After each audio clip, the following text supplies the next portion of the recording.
Hey guys, it's Jennifer and I have a 5 and 5 for you guys, so let's jump right in.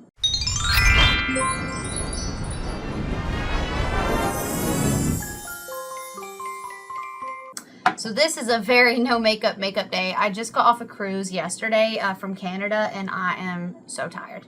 So I wanted to film this. I'm going to be having some stuff in the next couple weeks that is going to keep me away a little bit. So I wanted to get some stuff pre-filmed. So this is what we're working with. All right, so the first thing I want to talk about is the LYS Triple Fix Serum Foundation. So this is empty. I don't know if you will be able to see the light going through it. I'm sure there's some dregs in here that I could drag up, but it is pretty empty. So here is my thoughts on this. I got it in the shade LN3. It was a fine shade match, a little cool toned, but it was fine. This is definitely not a brush foundation. When I used a brush, I hated it and it made a mess. But with a sponge, this is beautiful. You can really sheer it out. It has an amazing finish and it really is pretty and it lasts for a long time. It's not my favorite, but for the price, it is really good. I would pick this up before I would pick up a drugstore option. Not that there aren't good drugstore options, but just the price for what you get and the amount you get and the length of time this lasts and the finish this has is really good. So overall, very impressed with this. All right, next is going to be the OLEHENRIKSEN SPF Banana Bright Mineral Sunscreen. I don't love this. I will say the smell is so good. It smells so good. It's got that sort of vitamin C sort of spa fragrance, but it's just slightly tinted. I don't think there'll be anything in here. Maybe I can push just the tiniest bit out and you can see. Okay, it's got this, no, it's not going to come out. It's too empty. But it's got kind of a yellowish sort of undertone, and it does kind of change the undertone of my skin a little bit. And I just find it more difficult to use because I put SPF on the top of my ears and on the backs of my hands, and anytime it's tinted or has the slightest tint to it, it's harder for me because I'm so fair to get it really blended in and leave no visible trace. So for that reason, I didn't love this. It was a fine sunscreen and it worked really well.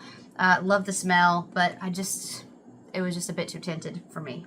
All right, next I have the Jouer Essential Lip Enhancer Conditioning Lip Treatment. This is a really nice lip conditioner.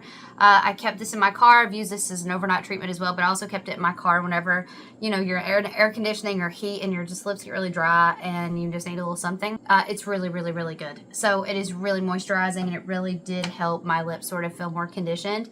It's not my favorite lip mask I've ever used, but I think it is a really good option. So I don't even know if that's still available. I will find out. Hopefully it is, or if not, you know, if you can find a deal on that or a special, it's good to keep around.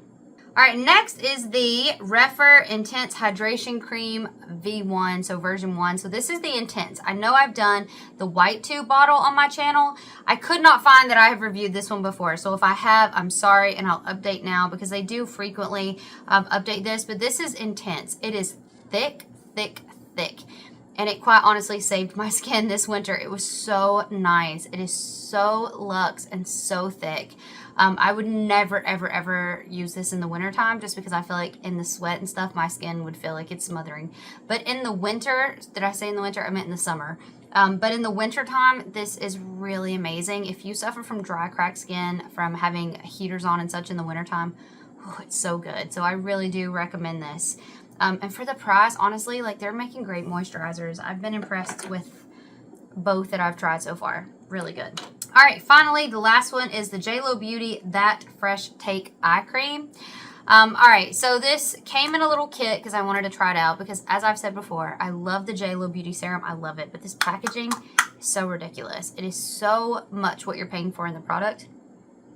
This does not have a, maybe it's got kind of a spa sort of cream-like smell, but this just, I did notice a subtle brightening with it and it felt very luxurious. More than anything, it was smoothing for me underneath my concealer and my makeup, which I do appreciate, but not for this price.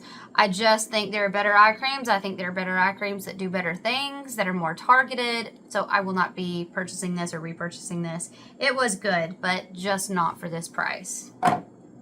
All right, guys, so that's it for me. Let me know in the comments if you've used any of these products, and I will see you guys in my next video. Bye!